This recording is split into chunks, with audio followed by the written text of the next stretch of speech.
Ladies and gentlemen, filmmakers and moviegoers alike, welcome to this week's episode of the Critically Casual. I'm your host, Reed Cuffs, and joining me as always is the amazing Dorky Dev. Say hi, Dev. Sup? Well, not much. How are you doing today? Eh? Eh? Yeah. I understand. If it makes you feel better, I messed up and didn't autocorrect my spelling for a tweet before we went live, so. Oh well. It is what it is. So there's that. So hi everybody, welcome to Critically Casual. Um, I'm I'm just gonna get into it. No point on focusing on the other things of life. You know, we're machines, we're mechanisms, we're clocks. We have one objective, and that's to review movies. And this week I've called it Here to Help, because we'll talk about it in the movies when we get there. I wonder if both robots like to help. I wonder. So yeah, Robots is our first movie that animated movie from 2005. Yeah, that movie. With a really star-studded cast? Yeah. In retrospect, it's very nostalgic for me too. Like I completely forgot how much I watched that movie. And Right? Same. yeah. I also remembered the video game that I used to play that they had for that game. I didn't play the video game. I did. I was bad at it because it was like a platformer and a collect them all, and I didn't have the attention span. But it was still a lot of fun That's to play. surprising. All right. So it's Robots and then Big Hero 6, which is another movie that I enjoy. As if you watched our Marvel review and like super breakdown, you'll see because of the Easter, my honorable mention. Now, Big Hero 6. Stanley appearance. Yep. I had to fight you to do it to that point. Yeah, well, yeah. It made sense, and it does. Yeah, you argued Civil War wasn't top 3 at the time. Mm-hmm. Let me argue it. I'm just kidding. So, yeah, that's it. That's all I've got. Show's over. I'm just kidding. Let's start talking about movie number one here. Unless there's anything else you want to talk about before we get into that. All right. I think I'm good. Sweet. We're going to start talking about robots. So yeah, let's begin. I need to pull up my IMDb. I always forget something.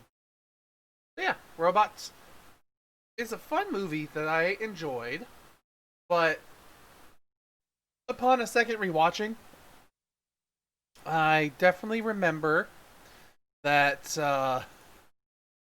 there's not much to this movie. No, there's not. Thank God it's short. Like, yeah, that's one of the great glories. This movie is like an hour and 20 minutes, hour and 31 with credits. Yeah. And it does kind of tell a good story. Yeah, it tells a good story for having come out on March 11th of 2005, with a budget of $75 million, a U.S. opening weekend getting $36 million, gross U.S. $128 million, and worldwide cumulative gross is $262 million. You like that segue? Yeah, that was nice. Thank you. Okay. So, but yeah, talking about this movie, let's just break it down honestly. I'm just going to blatantly say it. While it tells an okay story of essentially be who you want to be and don't let anyone tell you otherwise, that's really all it does. Like, there's no character development. It's just funny jokes as well as continuous allusions and like references to other shows and movies and lots of musicals. So, like, it's definitely I forgot about Singing in the Rain. Singing in the Oil. And then there was Sing it in the... Which, by the way, Robin Williams, what a fucking treat, no matter what he's in. Honestly, I'm not sure if he was my favorite part of this movie or not, but he was great to have again. Watch and nice.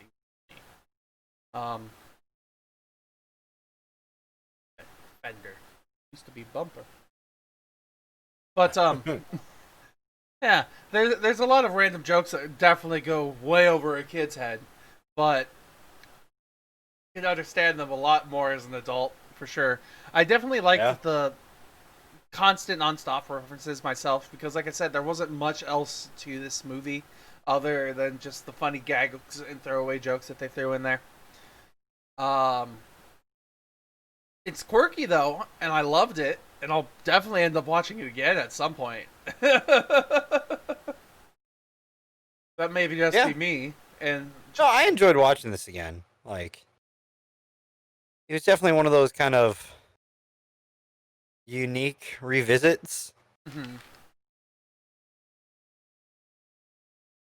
I don't know. It's different from what I like. Not different from what I remember, mhm. but different from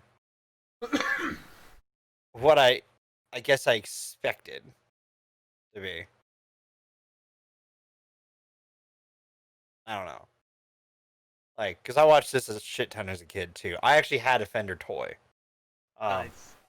Forgot that Ewan McGregor was in this. I did too. That was the first thing that really caught my attention. I was like I saw his name pop up and instantly was like, "Whoa, really? No way!" Like, there's a lot of people in this movie that you just don't expect. There's Natasha Leone is in this. Jay Leno shows up. Um, James Earl there's Jones is a Stanley. cameo. There's Stanley Tucci plays the dad. Mel Brooks is in this. Um, Terry Bradshaw has a cameo. So does Paula Abdul. Halle Berry's in this. Amanda Bynes, Drew Carey. Which Drew Carey, his character, he really phoned it in.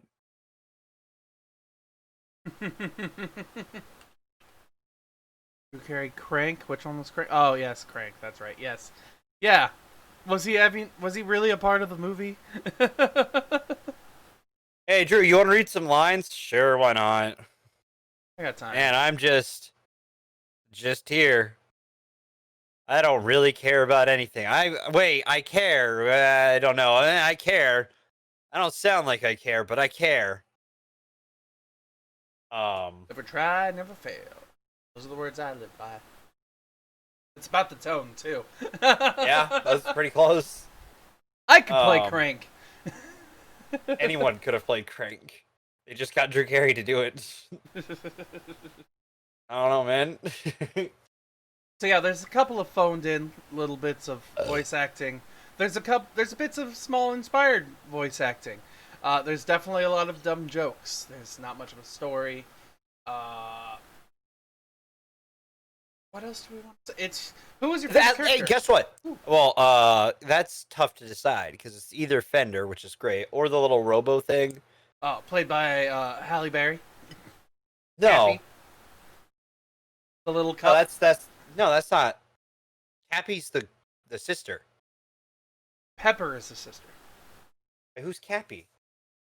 Cappy. Cappy's the girl, the Robo Oh, that's girl right. My apologies. with the Heelys, That's right. which just took me back to 2005. I'm like, oh yeah, Heelys are Yeah, in those this are movie. Heelys. I was just thinking like roller derby. Oh, I thought Heelys, dude, because they are literally Heelys. They That's are wheels that come out of her heels. You're not wrong. No, the little Robo Cup or Fender. I also appreciate this movie not forcing a love plot. Yeah, you're right. It didn't force the love plot. There were hints of like love plot in there, but it didn't follow through with But any they of them. felt natural as well because they weren't forced. They were just kind of like, oh, we're just kind of talking. You mean, hey there, Mister, you're kind of cute. Is natural? Okay, but I mean, her character's supposed to be kind of younger, You're not wrong. She's a young and child. Copper Bottom's supposed to be Ewan McGregor. Which, I mean, who wouldn't swoon for Ewan McGregor? Robot or not. I didn't have a mouthful of pizza. I'm just saying. Um, but like they didn't force like him to end up with Cappy or Pepper. Like They just kind of all coexist still. Mhm. They could have easily made some contrived love triangle that extended this movie by 15 minutes. Oh, even longer if they wanted. But they didn't, and I respect it. I also just realized, too, like, Tim the Gate Guard, the little tiny robot, was Paul Was Giamatti. Paul Giamatti? I heard the voice, and I'm like, I recognize the voice, but it's high. Who the fuck is that? I didn't Paul realize it till Giamatti. just And I'm now. like, that is totally Paul Giamatti with just a little bit of a voice changer. Unless he's talking like that, which is even more impressive. Hey guys, it's Paul Giamatti! Ha It's Paul Giamatti's version of Mickey, dude. Get lost! I can't do it. Jesus. Yeah. That was funny. Like, this movie is definitely fun and funny. I would definitely watch it again sometime soon, but I really don't know what else to say about it. Is it honestly. good? It's That's the question I have left with. it's funny you enjoyable. asked that. It was enjoyable. It doesn't really tell an awe-inspiring story or have a good story to begin with. But it's really enjoyable.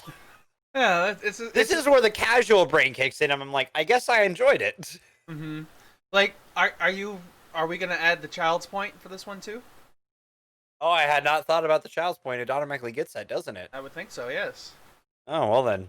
That bumps that up higher. I type mine in usually beforehand. Like, Oh, wow, that's... Okay. Well, shit. no, I'm gonna. So I guess we'll head on to popcorns. Honestly, unless there's anything else specific you want to talk about. Like, No. I do want to say, Animation's good. yeah, animation was fun. Like, none of it felt out of place. It's all seemed to blend together nicely. There were some moments where, like, there were background characters and then there weren't background characters, but Yeah. that honestly doesn't really matter too much. There were some fun moments of cinematography in there too, but it was very rare. Like the end fight had a couple of fun moments in there. I did like the Rube Goldberg travel across town segment. That was pretty funny. Used to be a hammer here. They took it out. Oh, they brought it back. Oh, that's new. So, I guess Dev, I'm gonna give you your popcorn kernels. Well, with the child point added, it's an 8.5.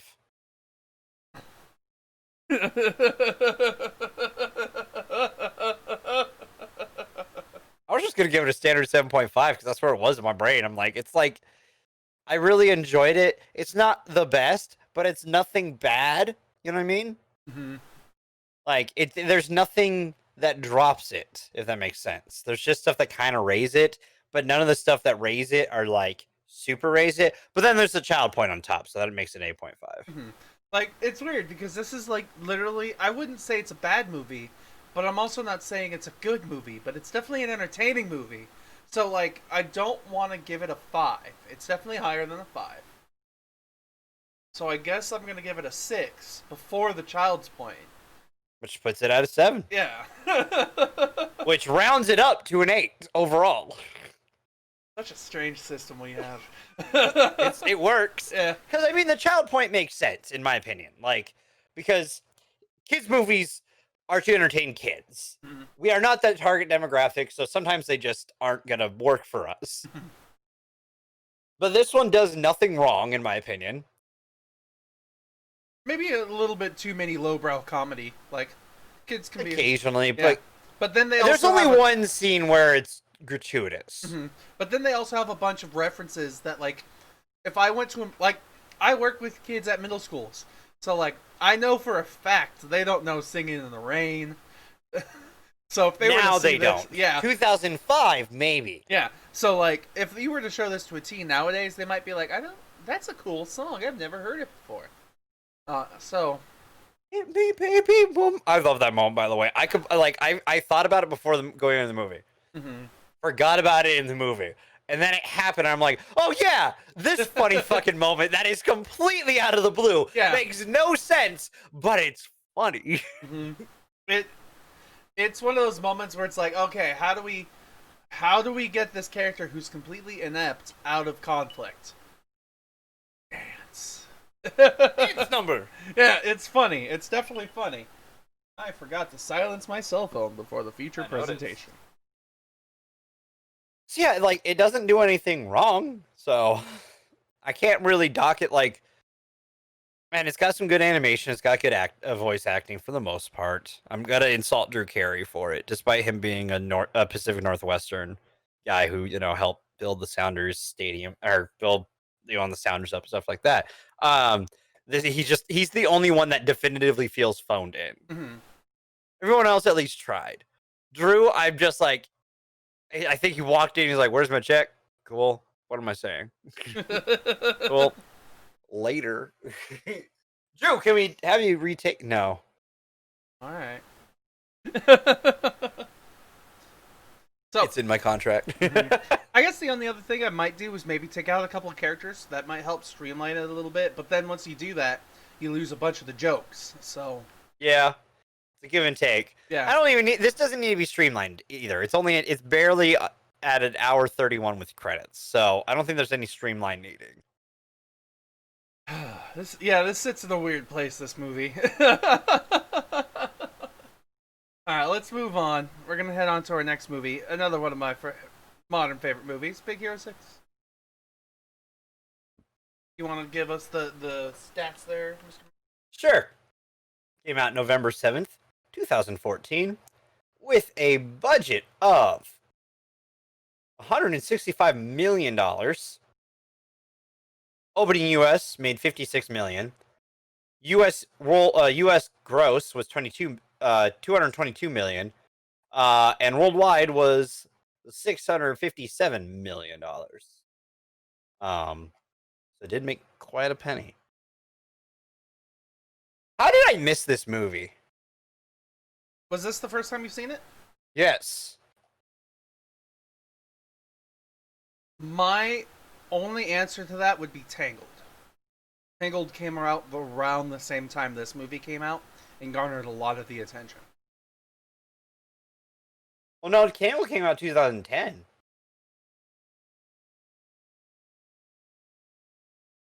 Am I wrong? Interesting. Frozen was before this. I haven't the slightest idea. Yeah, this was a movie that I've really enjoyed. I've watched it time and time again. It's fun. It's funny. It tells a good story too, and has quite a bit of development. It has a very diverse cast too. Yes. Like I'm impressed that they actually. I shouldn't be impressed by this, but they did it. It shouldn't be something that I should be impressed by. It should just be the standard. Is what I want to say. But like a character who was Asian descent is played by an Asian actor. A person who has African descent is played by an African American actor. They're played by people who they represent, which I think that's awesome. Yeah, like this movie's pretty good. I don't have any complaints. It's solid. Like this movie, I enjoy a lot. There are moments where it's kind of obvious to me, like what the point of the movie is. Which this one is also essentially be who you want to be, but be a good person at the same time. Like there's a story in this that is all about learning to get past loss too, like, and the different approaches you can take to getting past a loss of a loved one or a friend. Or Because it's a Disney movie. Yeah. So, like, and oddly enough, not just oddly enough, it just overall tells a more coherent story, I feel.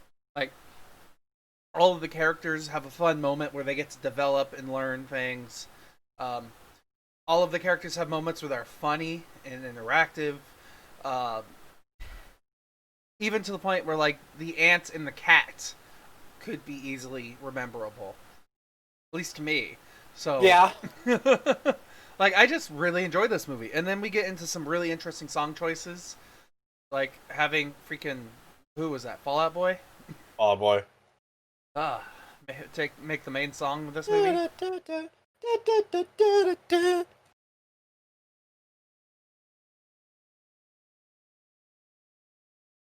Yeah, I have no idea why you would miss this movie. Like, I don't know how I did. what do you think about it now that you've seen it? It's really enjoyable. Just that's it. Well, I'm just like, I'm sorry. I'm looking for the song. I know. I think I remember what album it was from. Immortal I think it was the is the song. yes. Because we're immortals, immortals. Yeah, there it is. The 2015 album, American Beauty, American Psycho.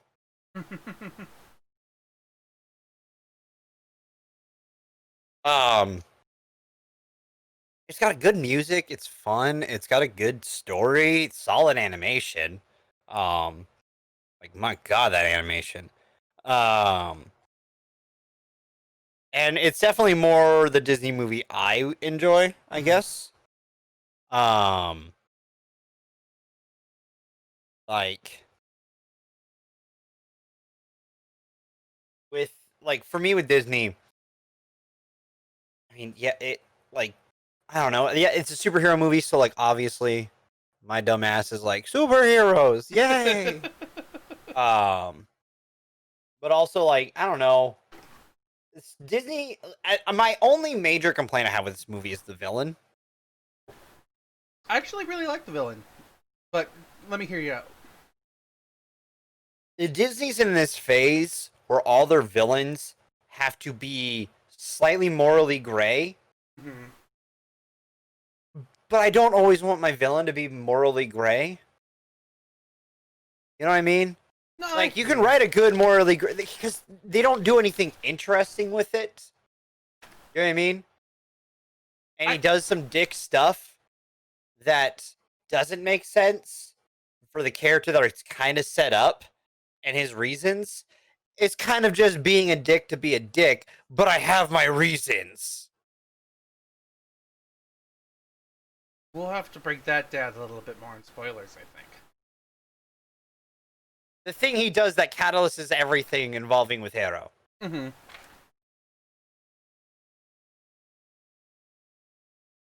Because he doesn't have to do that to do what he needs to do.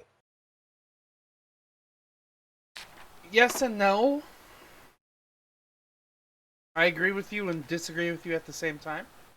Also, had he been planning to do this entire time? He probably had a plan similar to it, yes. But my thought process is, did he know about the project? Did he know what he was working on? Because he couldn't have, because then he's cheating. What Hero was working on? Yeah. No, he didn't know what he was working on, but he saw it and was like, "I can use this."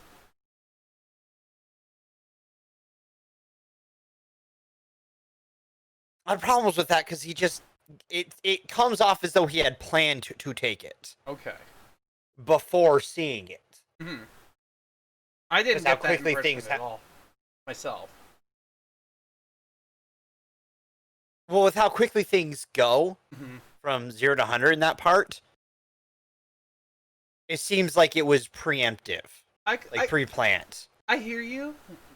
I feel like at that point, it's just writing is the problem at that point because but the movie greatly slows down after that point in its storytelling because we have our first part fight essentially, which is our intro to our two main characters or our main character, um, and then we quickly dive into another event, into another event, into another event, and then it completely slows down from that point on into like what might be a couple of days, even though they've blown through like I'm gonna say weeks. I'm not gonna say a full months, but definitely weeks in the opening of the movie. So, Oh no, it's like a month. mm-hmm. Yeah, the part you're talking about, there's like a month period. Yeah, so weeks. But because the school's like, hey, we're opening up, which you shouldn't be doing right now if you were at school, unless it's all online. This is a different world. Shut up. Yes, they live in San Francisco, which that's Which something I that hate the name.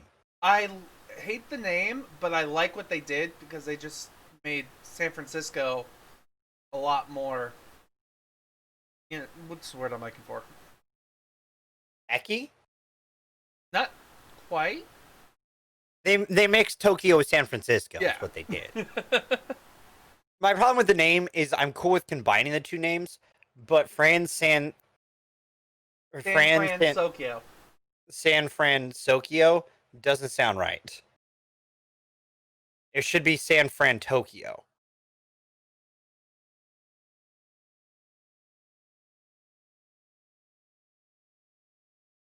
I think I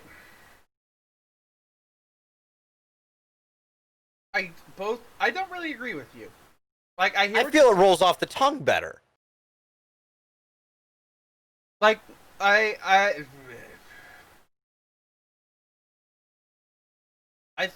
I don't know because I feel like that'd be a little too lazy. Like, Well, as someone who has a bit of a lisp occasionally, mhm.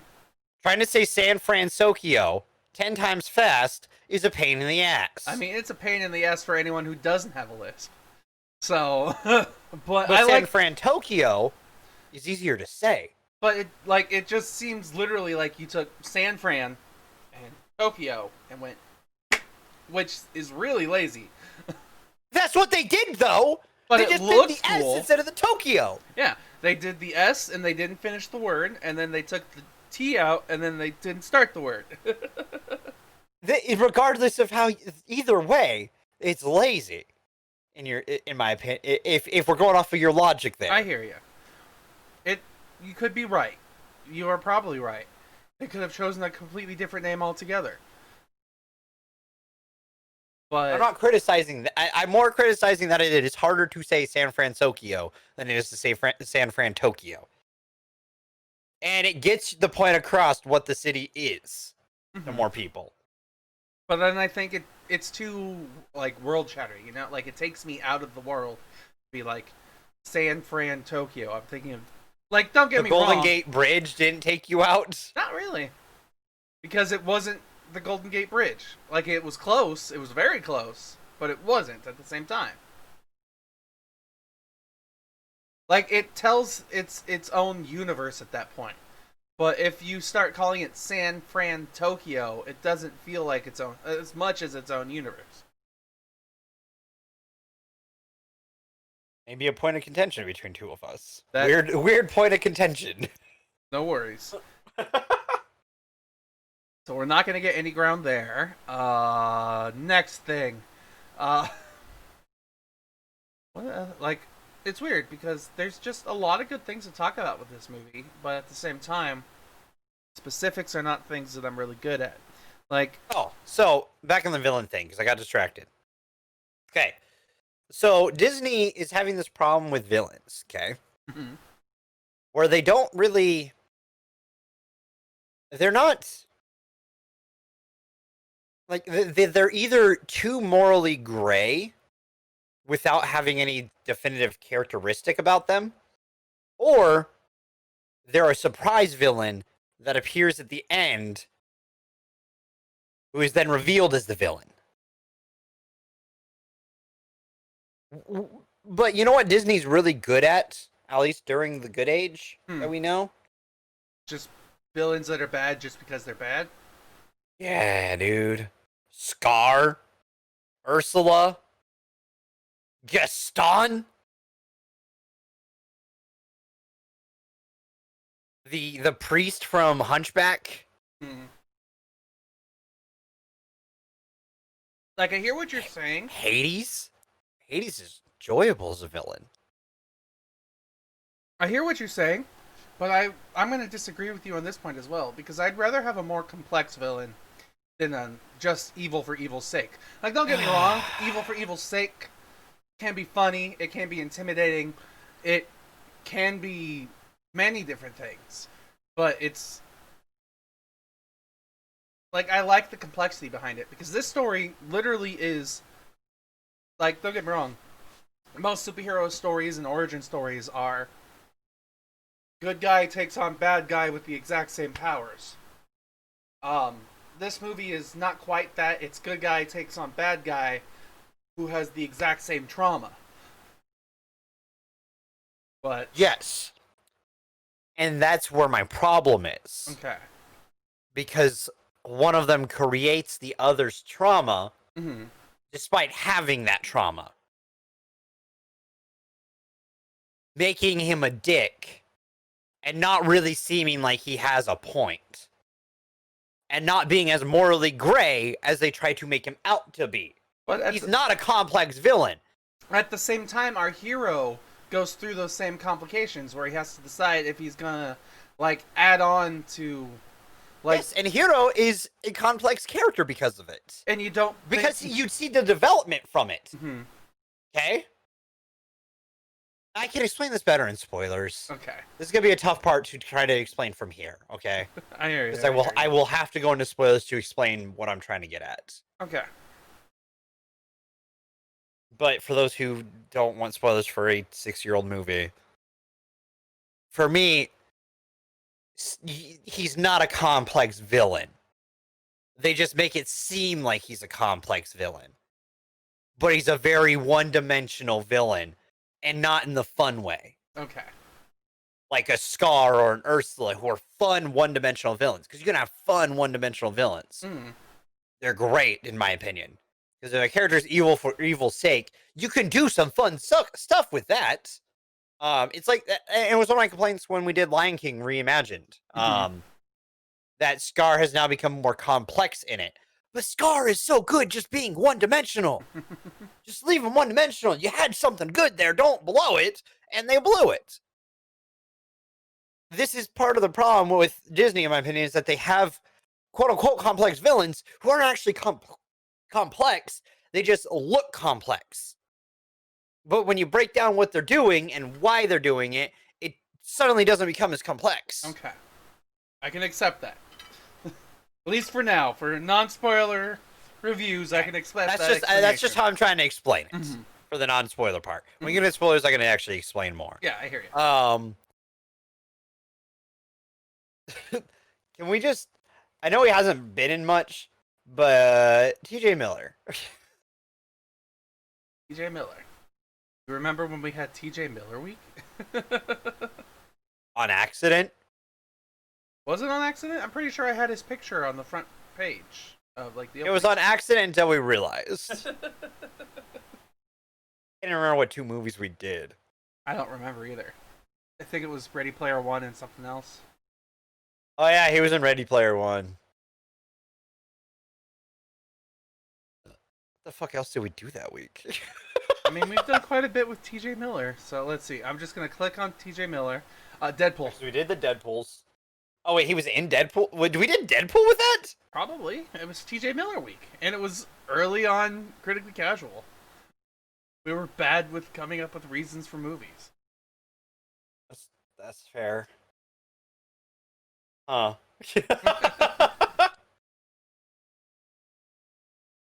Because we had Deadpool 2 came out the same year as Ready Player One.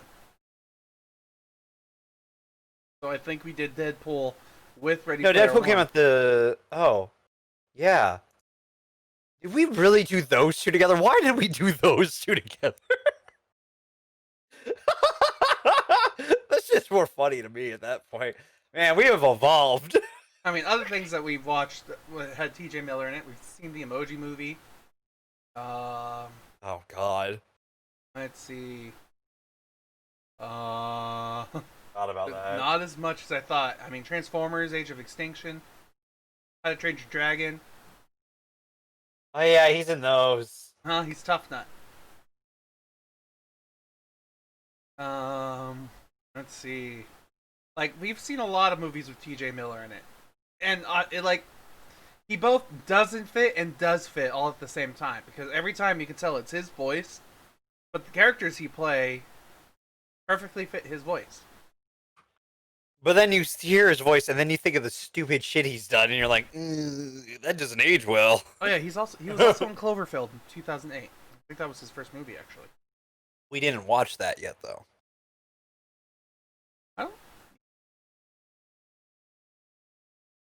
That's been on the docket for a while. I've been fighting for that one. We just haven't had time to do it. We'll get there eventually. We'll have found footage week, and I'll hate my life. Hey, I already thought about it. The idea popped in my head. We do have a month where we can do that. I know what movie we can pair it with. Paranormal Activity. Oh God, no! That movie's so slow and boring. Either that or Blair Witch. Blair Witch would be much better. But that's a terrible way to treat your actors. Yeah. Oh yeah. But back on the Big Hero 6. Like, I like the voices. I feel they all fit. Like you said, they are also played by actors who are, for the most part, that character. Like, not that character. That character's, like, racial background. Ethnicity, yeah. Like they actually, didn't pull like a Madagascar where like Ben Stiller plays a lion who's actually from Africa and his two parents are both voiced by prominent black voice actors, and all of a sudden they create Ben Stiller, which creates some issues when you look at it from a ethical standpoint. You're like, huh. And then the second movie also deals with I watched a video about Madagascar 2 last night. It was funny. But the fact that like, Marty's whole subplot in Madagascar 2 is about that he blends in with all the zebras, and he doesn't get discovered for being himself. Alex figures out he's Marty because Alex bit him in the ass and permanently scarred him. But it's identifiable. Not because he's an individual, but because he was scarred by an individual. Yeah, which isn't a good message. But you like to move it, am I right? God. Movies, so, man, aren't they great once you start like deep in analyzing them? Yeah, so these movies were fun. So let's see. I was trying to see if there's anything else I want to talk about specifically.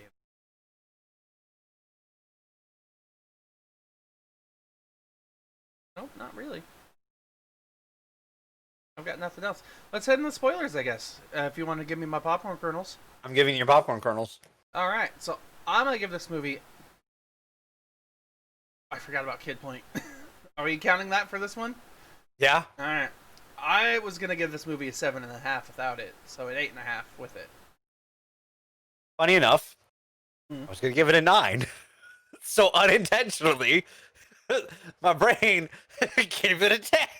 All right. It was an accidental 10. Okay, listen. It was literally the first time that I've given something a 10 recently, even kids movies, that wasn't like definitively a 10 to me. It just, I went, oh yeah, Kid Point. Oh, huh. All right. Like, 10 it is. Which bumps this up to a 9.5 overall. Yes, it does. Make that another week where there's another week where you give a movie a 10 and I haven't given a single 10 this year. I still don't get how you didn't give one of the Lord of the Rings at least a 10.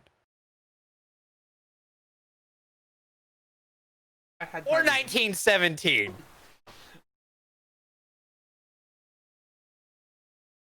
Skyfall, I can kind of understand. It's not your dig, but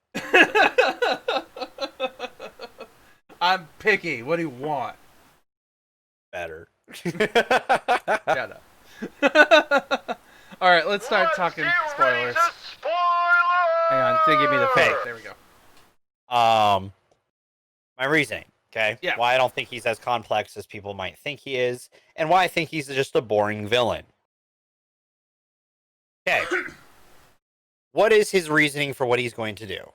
His reasoning behind so what he does or tries to do is he just tries to destroy Krei and Kraytech by using the portal that Krei created, which this portal was supposed to help him transport materials, like a transporter. What happened was Callahan's daughter was a pilot that went into the portal, never came out. The portal was shut down, so Callahan thought he lost his daughter. So he was trying to get revenge for his daughter's death. Yes. Okay. So Callahan's big master plan is Discover Boy makes microbots. Decides somehow in a crowded facility starts a fire that gets out of control. Before we see them leave there, that place is packed with people inside machinery too. Like yes. So 2 people die. So somehow, no one sees him start a fire. This is also a hugely renowned professor of robotics that everyone knows. There's no way he's getting away from a crowded, like, thing about robotics. Okay, but somehow he gets away to start a fire. How doesn't the fire get stopped? There are multiple machines there that I think we've seen that could have stopped the fire. Probably, yeah. Okay, fire somehow gets out of control. His master plan is to go get to the nanobots and put the thing on. But by that point, somehow the fire has gotten so out of control, he's almost engulfed in it by the time he gets there. Where did he start the fire? Like, it's just like there's so many questions I have about that. Okay. If he's only after one person, right? Why doesn't he, like, because he wants to make it look like he's going to die, right? You know what the smart thing would be to do is set it up so that it looks like there's another person in there to go save. You know, be like the guy saving people. Like, I'm saving folks. Take them out. Go back in. And it'd be like, no, Callahan's going in there to go save some people. Because then when Hiro's brother goes in there to save Callahan, it is an accident. And Callahan maybe feels remorseful for it. Instead of being a fucking asshole and being like, shit happens. Like, that is not complex. That is being a dick. That is being evil for evil. He's no longer complex. He's now just evil for evil. So, like, I hear what you have to say. And I partially agree with you. Like, there are some motivations that we could question for sure. Because I'm not questioning his motivation for getting. Let me rephrase that. I apologize. I didn't mean motivations. Okay. I meant logistics. That could be questioned for sure. Like, there are moments that can be like, why did this happen? Why did this happen? Why did this happen? My only explanation, other than like movie has to movie. I love it when you have to say it. I know. That's part of my brain too. Like, a movie got a movie. Like, other than movie has to movie, because the main point at that time is Hiro and Tadashi. Like, the complexity comes mainly from Hiro and how complex Hiro's story is. Because from the very beginning, like, all we see is that his family is Tadashi and his aunt, but more Tadashi. Tadashi's been there to save him when he's needed it. Tadashi's been like his moral compass and like his guiding star. And from the very beginning, Tadashi is all about helping people, like sacrificing to help people. And so he builds Baymax, which is a helpful robot. He runs into the fire to try and help Callahan because he thinks help first, personal consequences later. He dies, and that starts Hiro on his quest for revenge. Like, the story for Hiro is he wants to be a bot fighter until he goes to the showcase. Once the showcase happens, he goes for revenge. To get revenge, he has to become a superhero. While becoming a superhero, he relearns his message for revenge because it was reinforced by Callahan being a dick. And then upon realizing he himself was a dick, he learns and understands the initial message once again from his brother Tadashi, which is just to be helpful and to understand. And then him and his friend then truly become said heroes. The complexity behind it and behind Hiro's character comes from the fact that he goes through that revenge loss and like trying to get revenge for it type emotions, only to remember Tadashi's initial teachings of being helpful and loving and supportive. So,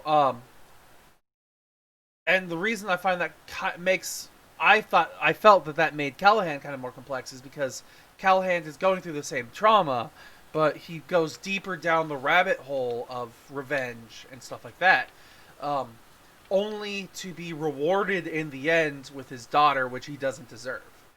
So like, Okay, I can understand that. You want to know what I'd like the movie to do? what's that? Show me that. Mm-hmm. Like actually have him say, "I'm sorry that Tadashi died, but I No, but I show that he's complex mm-hmm. because he doesn't seem it's the movie's trying to make him have an air of complexity Mm-hmm. without making him complex. I hear you. Like, why was Thanos so great in Infinity War? He was actually complex. And we saw that. Yeah, and we saw his we didn't have to agree with his reasoning mm-hmm. and why, but we understood it. Yeah, we understood his reasoning and everything that he did, and he had really emotional moments, especially with his daughter. Like, yeah, like everything Thanos did made sense to his character and what we understood. We don't know Callahan well enough to know why he would have been okay with Tadashi dying, who seemed almost like a surrogate son to him at that point. yeah, like that was one thing that I thought was interesting though, was to like how Tadashi and Hiro idolized Callahan, and their idol was the bad guy as well. Like that's surface level complexity, of course, but it's not real. The thing that makes Callahan complex is more that it is Hiro's journey because of it. Mm-hmm. So I don't consider Callahan complex then. Okay. Because the complexity comes from a different character. Like it comes through a different character's journey. That doesn't mean that the other character went through that journey. Mm-hmm. Like you can maybe pull some lines and maybe make them understand because they don't really have a conversation about it either. Like that's where you can have some great moments. They had, and that's why they had one brief interaction, but it was brief. And it's just him being a dick. There's no conversation about loss or anything like that. There was before, after he had built the portal, and he had Cray in his clutches. They had a very brief interaction of, "Is this what your daughter would have wanted?" And that's such a cheesy moment, though, yes. in my opinion. That doesn't create any complexity. That is such a low-hanging fruit line. Mm-hmm. But it's also, it doesn't create complexity. It's literally the same argument that worked on Hiro, though, because is this what Tadashi would have wanted? And then he was shown a reel of Tadashi trying to be helpful. So, and I mean, yes, and I'm not arguing with that. I'm just saying Disney has this problem where they're trying to create complex villains without actually creating complex villains. Okay. Or they're trying to do the surprise villain, which this villain is also a surprise villain. In a way, yeah. Because we are led to believe that it was Cray who was the villain at first, only to find out that it was Callahan. Which works because Callahan supposedly died and was one of the only two people who had died in the explosion. Yeah. So, like, I don't know. It makes sense from a writing aspect, but I hear what you're saying. It's not. It could be deeper. It could be more meaningful. Well, it's just one of my problems with Disney with their surprise villains with lately, because you have it in Frozen. You have the surprise villain, who genuinely doesn't seem like the villain throughout the movie, and there's no setup for him being the villain. You have it with Zootopia, with the sheep. Mm-hmm. Spoilers for all these other movies, by the way. We reviewed Frozen. True. But we haven't reviewed for Zootopia, so whatever, gray area. But again, sorry, my complexities are showing.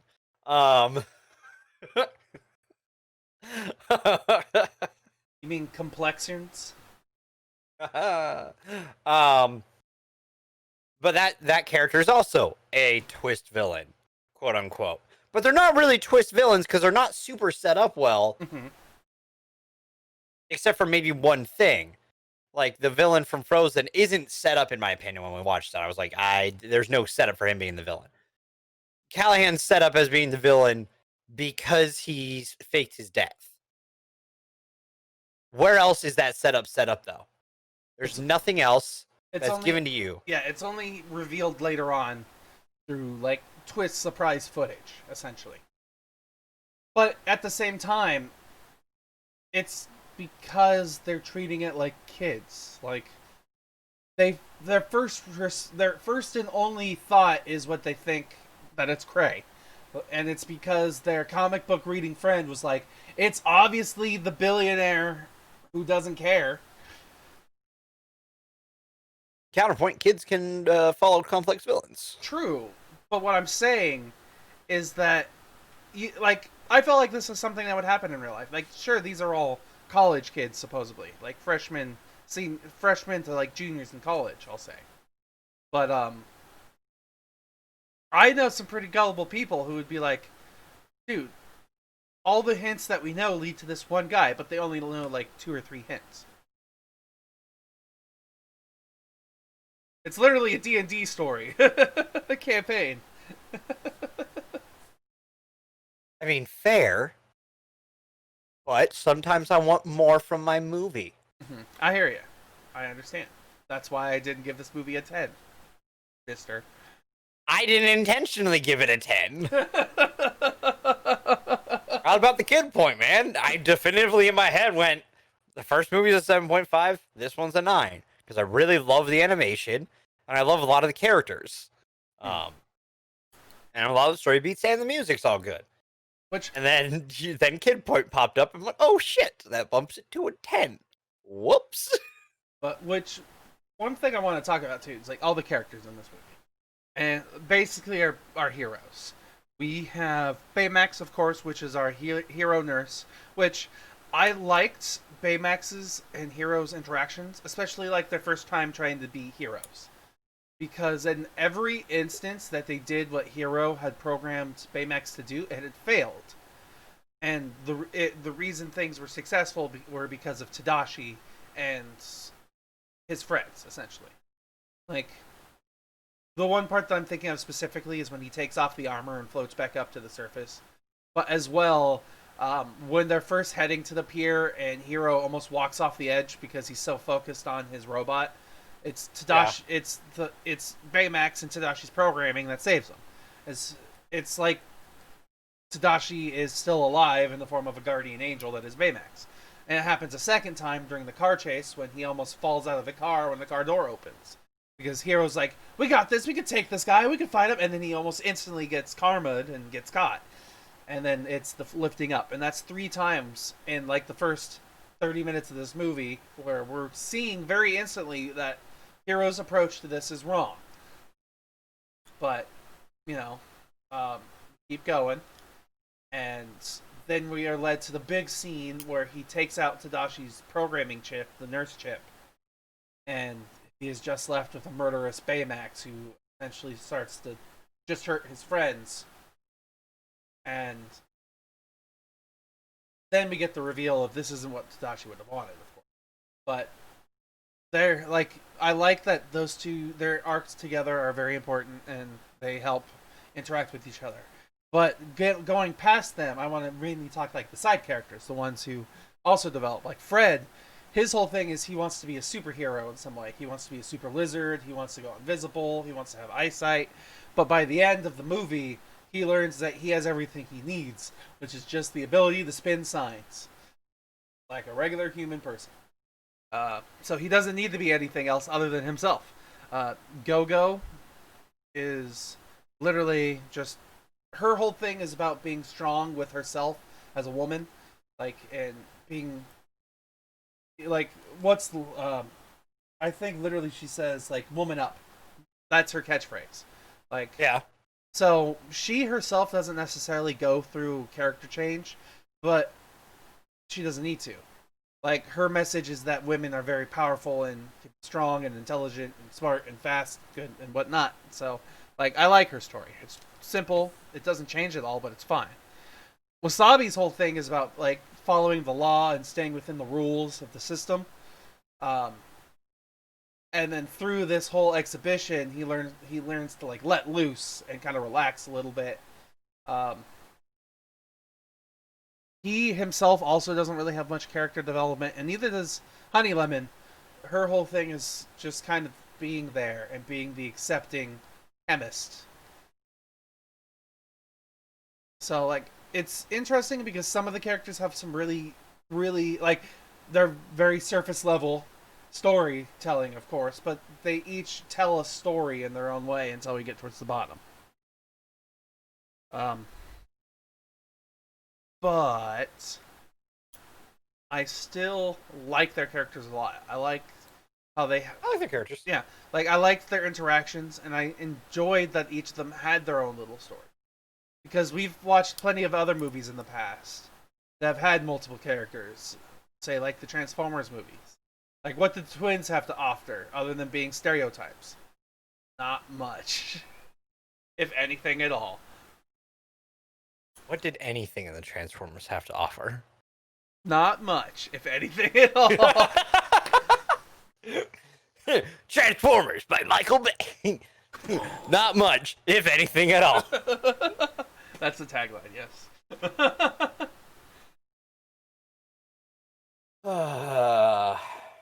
Yeah. Also, let's talk about the end credit scene. Yeah. What'd you think? Did you like the Stan Lee cameo? I mean, yes and no. Stanley, so yes. Didn't really care about the rest of it. Yeah, I just thought it Kind was of cutesy, cool, but at the same time, like, if you're gonna use the post credit for a movie like this, maybe do a stinger. Mhm, Even if there's not going to be another one, because we never knew Incredibles 2 was ever going to happen. mhm. It took like 12 years or something silly. But Underminer was such a great stinger. Mhm. Like, there are a couple of things that I thought of with this movie that'd be interesting. Like, what if Callahan's daughter became essentially Ghost from Ant-Man and the Wasp? She had spent so long in another dimension that she needs to learn how to control her powers, and she becomes a villain. Um, Another thing I thought of is the Baymax that was left in the other dimension. Theoretically, he's still there, and the only chip that he has in him is the Death chip. So what happens if that Baymax comes out and fights the new Baymax that was built? You just, I don't want to spoil something, Okay. but you did discuss something that's happened. In comic books or No, the source in which this happened, you won't believe, because what you said has happened. in like comic books or in movies or in TV shows? Involving Big Hero 6. Oh.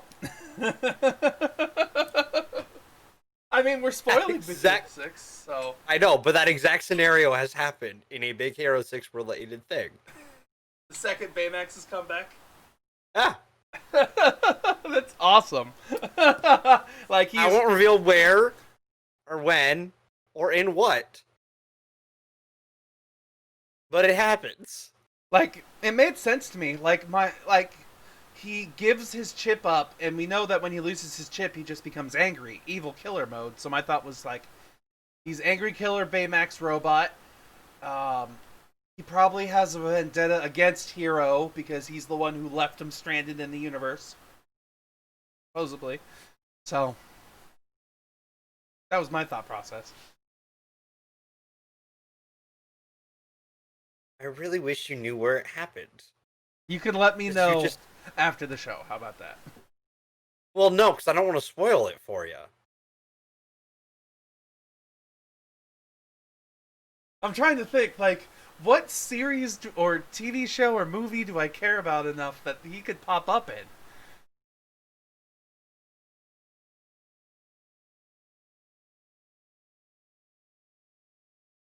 I can't.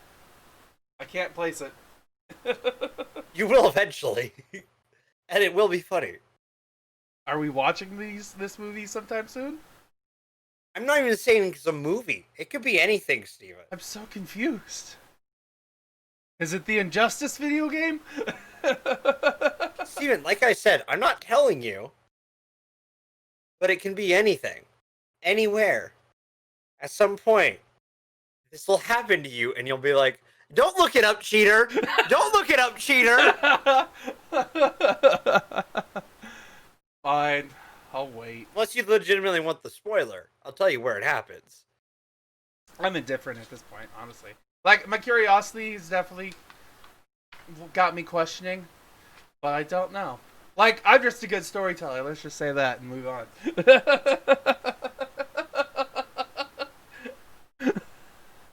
Now let's move on to news. What if I wanted to talk about something else, like the fun references in this movie? Man, come on! I've got a migraine. All right, fine.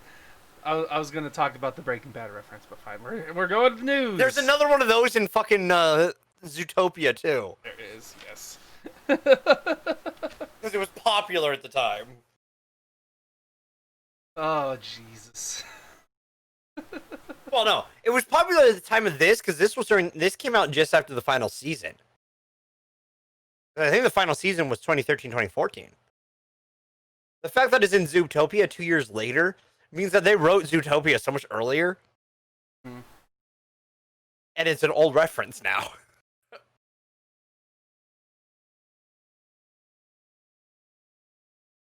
So do we want to talk about Mulan? Oh yes. Sorry. So that is the news. Mulan has also been delayed indefinitely, unless What? that's changed. It's coming out on Disney Plus Ooh. for $30. Ooh. But from what I'm hearing, it may be like permanently unlocked on the profile that does it. Okay. So it's basically kind of like what YouTube does, where you could buy the movie and then you have permanent access to that movie on the platform. Yeah.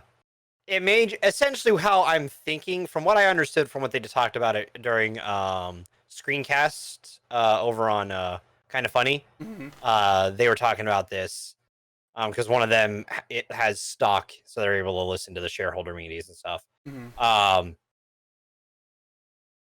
That it sounds like your profile will have, as long as you have Disney Plus, you will have the movie. Which also, I think, essentially means you just get the movie early on Disney Plus for $30. Now, are there going to be semantics if one of us buys it? Can the other one share it with the other person? Yeah. What happens if, like, say, with my Disney Plus, my mom is technically the main profile holder, and I watch it on her profile. But she also lets her friend in Arizona, like their kids, watch it, and they have their own separate like account profile in our account. Yeah. So Are you guys all able to access it or not? Yeah, that's a question. We'll see how this goes. My thought is, I don't want to give Disney $30 for a movie unless I'm able to share that movie.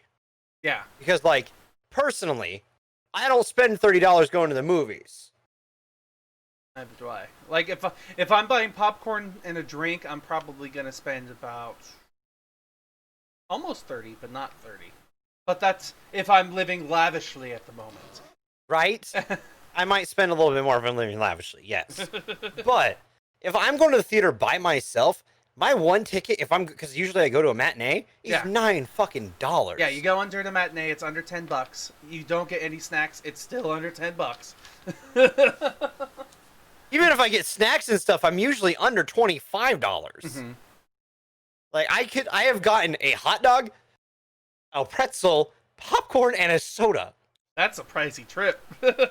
That's a lavish. For all movie under trip. $30 because my ticket was $9.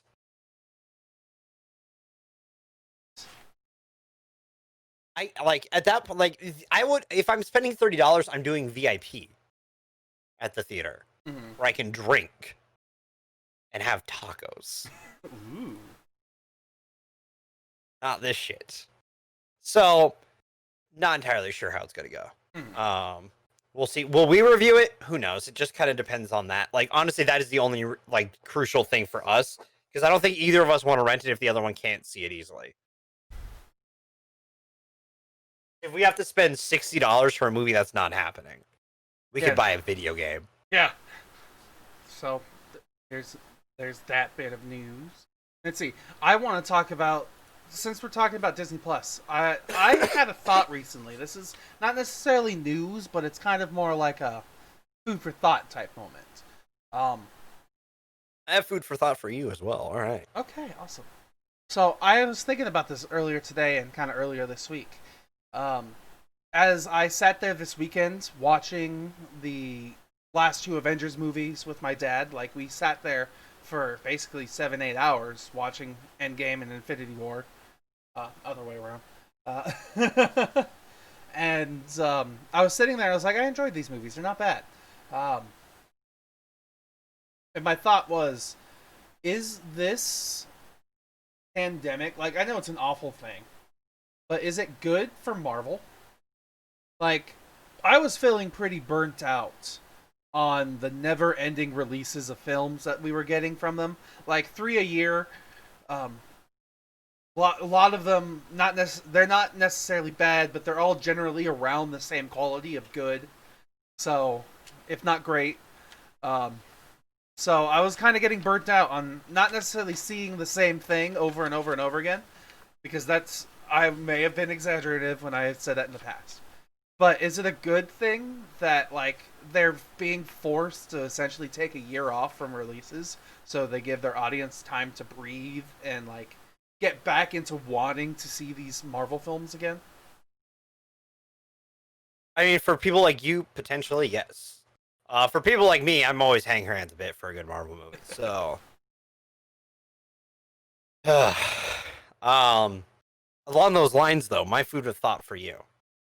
Okay, I follow Lindsay Ellis on Twitter. I don't know if you know who she is. I kind of know her. But I think she does a lot of great content and stuff like that. She has a really good podcast about that called Music Explaining, where her and her co-host go over musicals. He really hates musicals. She does not.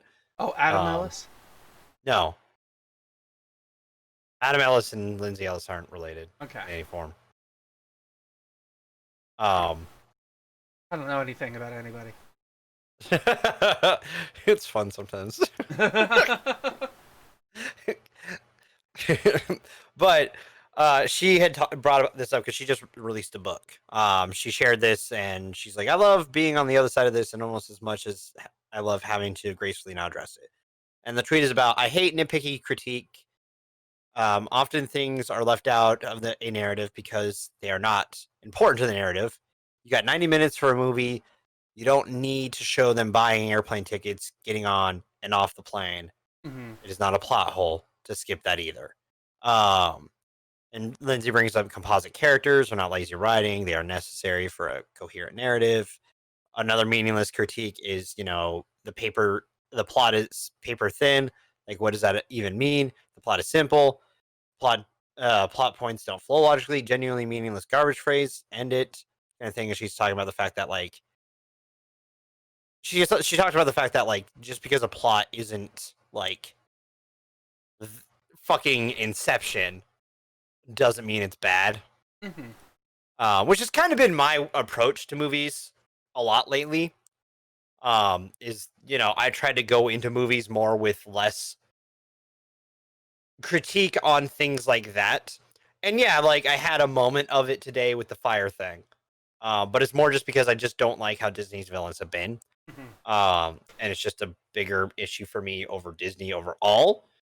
Because I would like to like I like the evil for evil's sake villains, man. They are fucking fun because they get to be hammy, dude. They get to just let loose and be villains. And like I kind of agree with a lot of points on it because like I like that's one of the things I disliked about like CinemaSins was that like after a certain point for me, I'm just like, this is just negatively feeding into movies for me. And like it can be kind of funny, but they're not like after a certain point, I'm like, this is just the same thing over and over and over and over. That doesn't do anything different or critique the movies in any form of way or enlighten me about a movie in any form of way. It's just, oh, there's a plot hole here that's not even really a plot hole, and then I start to have issues with it. And I'm like, but because like plot holes aren't as bad as people make them out to be, stuff like that. I don't know. It's just my food for thought was about the fact that like I think critiquing can be done better. I hear ya. Like, there are moments when I feel that way about my reviews too. Where I'm like, why did this happen and not this? Why did this happen and not this? Like, there are definitely moments where these nitpicky plot like moments really shouldn't matter, and I do keep that in my mind when I review things. Sometimes, like I won't be honest. I'll be honest, and I say that I sometimes forget that nitpicking doesn't help a movie. Like I agree with that. I agree with that statement because I have had genuine moments where it's like, do I really need to see him reloading his magazine? The answer is no. So, like, it makes sense that his revolver shoots 12 rounds instead of 6. Like, I don't need to see him reloading unless it's important for the tension of the film. Like Deadpool or John Wick. Yeah. With John Wick doing the whole reload magazine thing, that was really fun. And then they had... and it's because it's supposed to have that air of realism because like the guns actually have mags that actually would be in them and stuff like that, and it's part of the choreographing. So, like, it all makes sense. So like, and that wasn't me jabbing at you. I was just more critiquing in general because, like, again, that's part of what our conversation is. Because you and I approach movies so differently. It's just the way we are. Like, it's why it's critically casual. You're gonna be more critical. I'm gonna be more casual about things, unless I'm very passionate about it, and then I become some other fucking person. That's kind of true. Yeah, I just wanted to give that food for thought out there. I also wanted to talk about something that I watched. Ooh. So talking about critics, I happened to stumble upon it through just a comment bringing it up because I was watching The Right Opinion talk about Channel Awesome. Because we talked about it when it happened. Channel Awesome had a lot of controversy come out a couple of years ago about how they treated employees and members of their team, not paying them for being on movies, ungodly hours for those movies and stuff, and the fact that some undesirable people were a part of that group that did some undesirable things to people that made them very scummy. So since then, I had really stopped watching them. Happened to see Right Opinion's video on it, and I was like, did I watch this yet? I'll watch it. I'll start it and see. I'm like, I did. But I said to scroll to the comments real quick, just to see. And someone's like, wow, and a year later they did the Wall video. And I'm like, the Wall video? And this comment had like 60 plus comments under it in the replies. I'm like, all right, so something happened during my time away from that channel. So I typed it in, Nostalgia Critics The Wall. It's them reviewing Pink Floyd's The Wall movie, which is a very deep story from the lead singer of Pink Floyd. He talks about a lot of stuff. Like it talks about a lot of stuff in a very unique way. It is a little artsy dartsy and at points, but it's very deep if you know the backstory behind it. Holy shit, is it the worst review I've ever seen? I'm not joking. And they redo the entire The Wall album with the Nostalgia Critics singing. And it's awful. And they just like, they say it's from a loving place about this album. That's really not. And no, because they just like, they insult, this is so pretentious, like they like insulting the thing the entire time, which doesn't sound like you're coming from a loving place, and it seems to miss half the things from it. And like, dude, I've been riling about this for 4 days in my head because I watched it and I'm like, what the fuck happened? What did I just witness? What is this? I had to watch other videos to make sure I wasn't crazy about them going crazy about this fucking review. And it's just like, there's a way to parody an album where it's where it's from a place of love, or a style from a place of love, like Tenacious D, Lonely Island, fucking Weird Al, dude. Like, that's how you parody music to make it entertaining, but still have heart to the songs that, or the music that's influencing it. This is just insulting it. And then they end it, he almost ends it without actually reviewing the movie, without giving a thought on the movie. Jesus. You want to know what his thoughts on? That's all right. After rambling on about it for on and on about the wrong reasons, While doing the entire, they essentially recreated the entire movie. And that's all they did for the entire video. And then going, oh, it's all right, with the lead singer of fucking Slipknot there. That's I don't know how to, like, feel after that. I don't know, man. sorry that this group, that channel is dumb. I don't know, man. Like, I saw it and I knew I was gonna have to talk about it here because I was just like, I don't know. Understandable. It's just,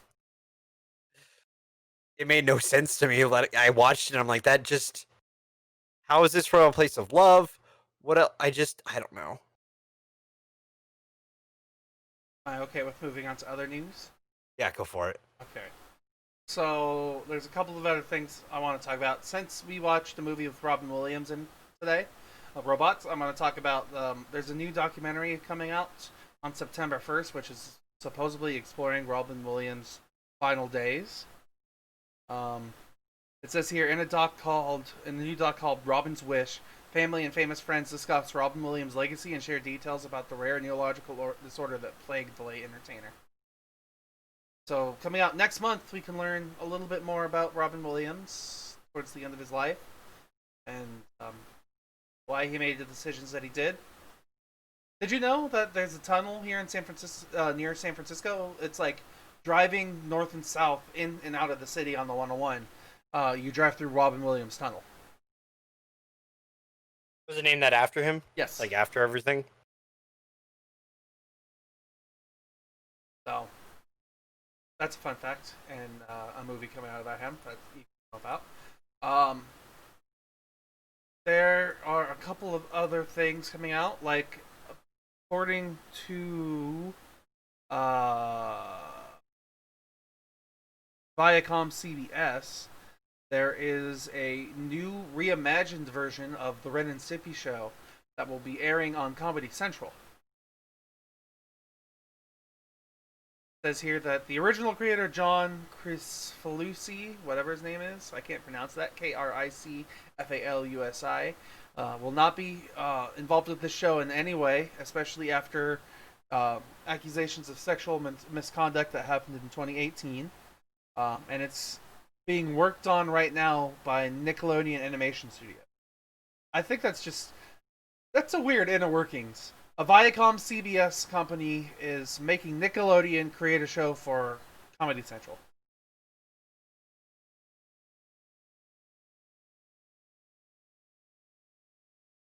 Dev. Hello, Internet. I think I lost Dev. I did lose Dev. Oh! So guess what just happened? Did your internet go out? What? What happened? My modem went down again. Can you turn off the fans? That didn't help last. Uh-oh. That didn't help last time, did it? That didn't help at all. We tried. Wow. You're just gonna have to wrap this up without me. All right. Well, I'm just gonna do it really fast right now, just so everybody knows we're doing horror robot movies next week. Thank you for muting that. That's much better. We're doing horror robot. Say what the movies are. Pull up sheets. I don't have it up anymore. All right, I've got it. So the movies next week are Kill Command on Amazon Prime, and we've got I Am Mother on Netflix. Both of these are movies that Dev is very reluctant about watching because he's worried that it's going to be about like bloody, gory body horror. Or just suck because they're horror movies of the modern age. Yes, that too. So that's our hesitation for next week. But we're watching it next week, and I'm excited. There was more news I wanted to talk about too. Damn it! Oh, the one time I'm prepared with news, your internet shits on us. Stop with your Dutch tilts. The tension, the drama, the Dutch tilt. Alright, we're done here, everybody. Thanks for watching. You're great. We'll see you next week with killer robots and stuff. Okay, bye. Dev was just killed by a killer robot. Look at that.